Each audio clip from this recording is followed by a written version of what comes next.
Sarah Borks in Quito, and in conjunction with NAREIT's REIT Week 2021 Investor Conference, I'm speaking today with Ben Butcher, Chairman and CEO of STAG Industrial. Ben, thanks so much for joining me today. Great pleasure being with you. Earlier this year, STAG celebrated 10 years as a public company.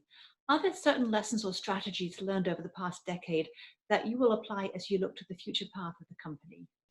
Well, I think, the 10 years have been a great run, and we celebrated recently, as you mentioned, by ringing the bell behind us in my video. We have, there was certainly a transition from private equity to public equity was and is probably an ongoing process, but our basic strategy that we came public with and had operated as a private company with prior to the IPO remains the same. We view the industrial market as having pricing inefficiency, and we have a strategy to take advantage of that pricing inefficiency to buy accretively. So that has been and will continue to be our strategy as we move forward. Can you discuss STAG's acquisition guidance for 2021, the likely markets you will target, and how active competition is right now? Yeah, our guidance is similar to our guidance pre-pandemic, 800 million to 1.2 billion. In total assets, that made up of mostly individual purchases, probably 50 to 70 individual transactions. The markets we target are basically all what we consider the primary and secondary markets in the U.S., about 60 markets. And we don't target any market specifically. We look for the individual transactions that meet our return threshold. So we'll be looking across those 60 markets, trying to find the best deals for our shareholders. And the last part of your question, I think, is particularly pertinent. This is as strong a demand market for industrial real estate as we've ever seen.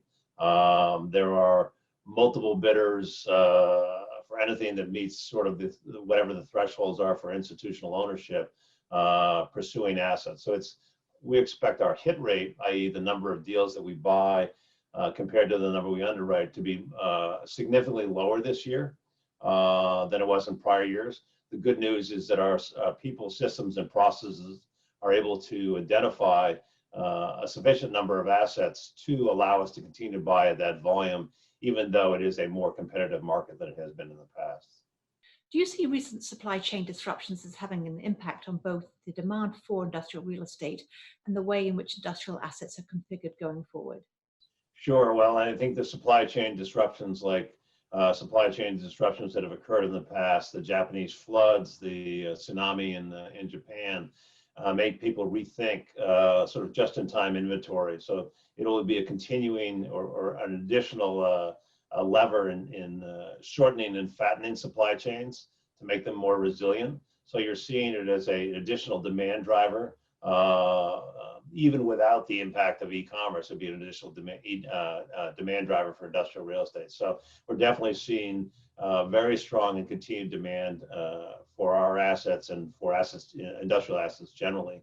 I don't think that the change in the nature of industrial assets is as big as the headlines would make you believe. The 20-year-old, 250,000 square foot warehouse with 30-foot clear on the ring road around a population center is still very much in demand. There will be at the edge of the supply chain, assets built to handle, bike, drone, whatever, panel van traffic. But the backbone of the industrial real estate supply chain remains sort of the fungible industrial asset that it has been in the past. Ben, thanks for your time. Great being with you, and I hope we all have a great summer. And for more news and information from REIT Week, be sure to visit NAREIT's website, REIT.com.